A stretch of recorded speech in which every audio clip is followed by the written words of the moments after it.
Sir, ano nga ba talaga magandang time frame na gamitin? 5-minute time frame, 15-minute time frame, 1 hour time frame, o 1 day time frame? Yan ang pag-uusapan natin sa video na ito, kung ano nga ba talaga ang katotohanan sa paggamit ng time frame at kung meron nga ba talagang magandang time frame, no? So, kaya naman po, panoorin nyo naman buo ang video nito para marami po kayong matutunan, okay? So, pero bago yon, no, kung bago ko pa lamang pala dito sa aking YouTube account or YouTube channel, ako nga pala si Christian G. Azucena, isa tayong incoming third year finance student, but we're also content creator, business owner, and then definitely a trader and investor across different financial markets, no? Na kung saan, syempre, tayo po ay nagbabahagi ng ating mga learnings and contents about finance and trading and investing and corporate finance. Mag-subscribe ka na dito sa ating YouTube channel and other social media platforms I have para na sa gayon, marami ka pang matutunan, no? So, kaya naman mga ka-traders, okay, ayusin ko lang, no? So, kanina pa yan, last video. So, ngayon mga ka-traders, no, ang pag-uusapan po natin is yung time frame, okay? Dahil po ang time frame ay napaka-crucial po, no, sa trading.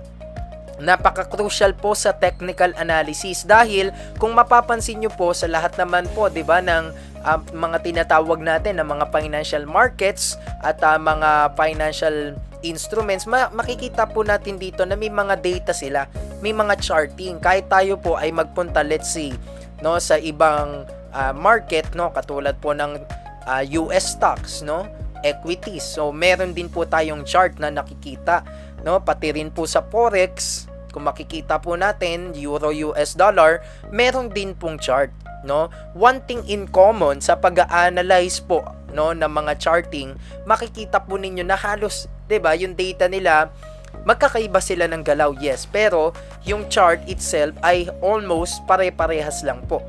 Okay, ngayon, ang tawag po dyan, technical analysis.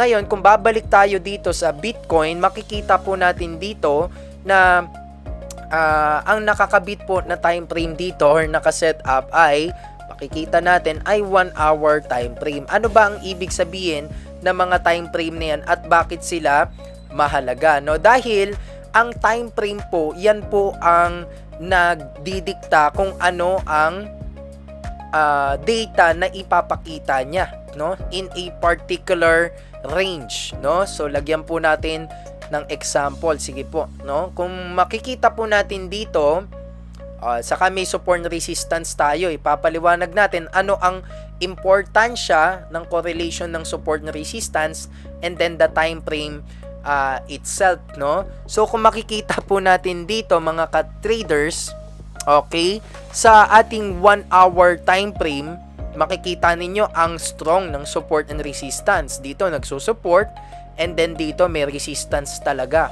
Pero kita nyo po, kung lilipat tayo sa 5-minute time frame, gumawa kayo dyan ng support and resistance, no? Ang daling mabasag, no? Yung support pwedeng mag-breakdown kaagad, yung resistance pwedeng mabasag kaagad.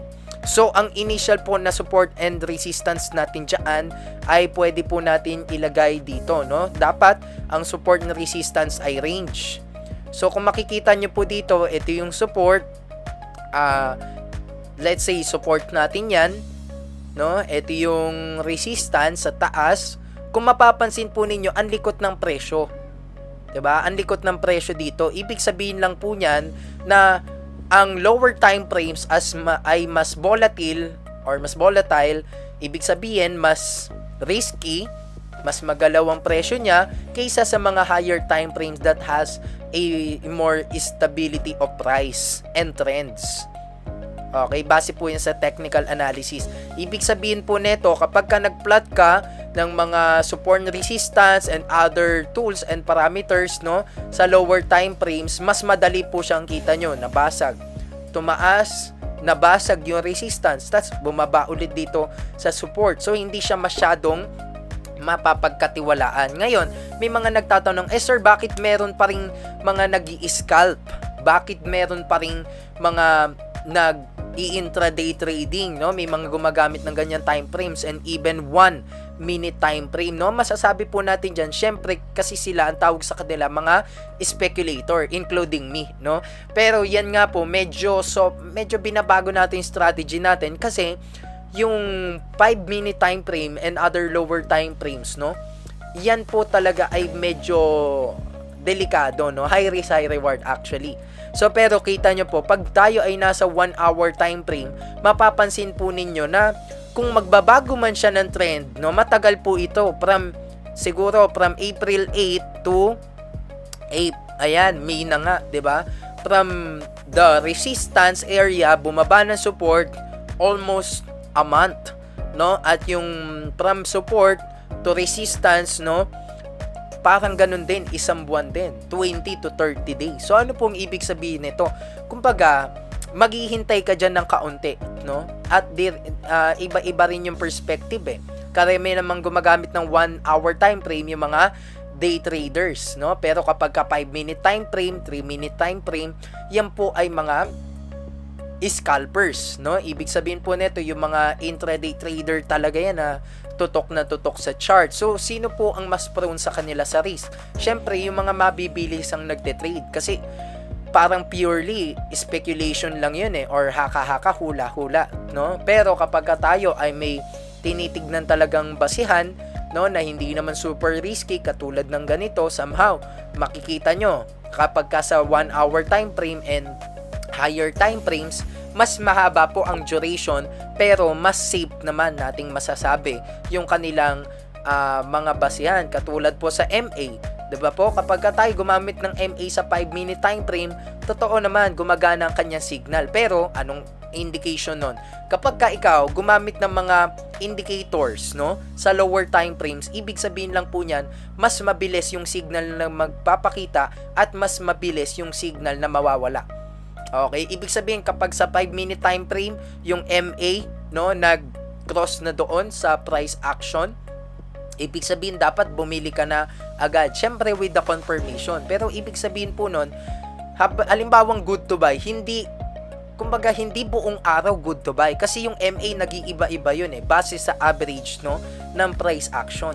Yun po ang aking sinasabi dito na kung saan kapag ka lower time frames ang ginagamit mo, no, ibig sabihin lang po nito na nag-i-indicate na mas risky at mas mabilisan dapat yung pag-execute mo ng trade. Pero kapag ka naman ikaw ay nasa 1 hour time frame, 4 hour time frame, diyan ka nagde-decide ng iyong trading decision, ibig sabihin lang po niyan, mas naghihintay ka, no? Kasi magkakaiba nga yung role ng isang intraday trader, scalper, no, ng mga nasa futures trading pa. So grabe po, no, dapat i-limit natin yung tinatawag natin yung focus natin sa computer, no, dahil minsan dun pa tayo nagkakamali sa pagmamadali, 'di ba? Madali ka ng madali, doon ka pa nagkamali. So kaya iiwasan natin yung ganun, lalo na kapag tayo ay nagte-trade. So ang ibig sabihin lang nito, ano ba ang magandang time frame na gamitin, no? Actually, wala talagang magandang time frame. Yung word na maganda, ibig sabihin kasi kung may magandang time frame, di sana pala yun na lang ang ginamit, no, ng mga super traders, 'di ba? O pag sinabi nilang 5-minute time frame, dapat lahat tayo nasa 5-minute time frame. Wala namang guide na ganun eh, no? Parang sa buhay, 'di ba? Wala namang manual sa buhay. Napakinggan ko po 'yan, 'di ba? Ibig sabihin, meron ba talagang rules, no, para sundan mo yung buhay ng ibang tao, o kaya naman you live with yourself? Wala naman, 'di ba? Kasi ibig sabihin lang yun, yung pagte-trade, base po yan sa risk profile mo, trading profile mo, gaano ka ba kabilis o kabagal mag-trade, ilang percent ba yung kaya mong i-risk, no, sa pera mo. Yun lamang yun, no? Pero ibig sabihin lang yan, ang suitable na time frame is kung depende sa iyo kung anong klaseng non-trader ka. Kung mabilis ka talaga mag-trade at okay naman sa iyo yung risk, no, they go with the 1 hour below time frame, less 1 hour time frame, such as 30 minutes, 15 minutes, or 5-minute time frame, or even 1-minute time frame for pure speculator ka. Pero kung gusto mo much safer, no, much stabilized, go for 4-hour time frame, 12-hour, and 1-day time frame, so on and so forth. Okay? So, yun lamang po. Sana marami kayong natutunan. The Estudyante Trader here. Kung nakatulong to, mag-comment, mag-like, mag-subscribe, at i-comment nyo pa kung ano yung mga gusto nyong contents na ipa-analyze sa atin at ipa-discuss sa atin, at syempre gagawin natin yan. So, The Estudyante Trader here. See you on my next vlog.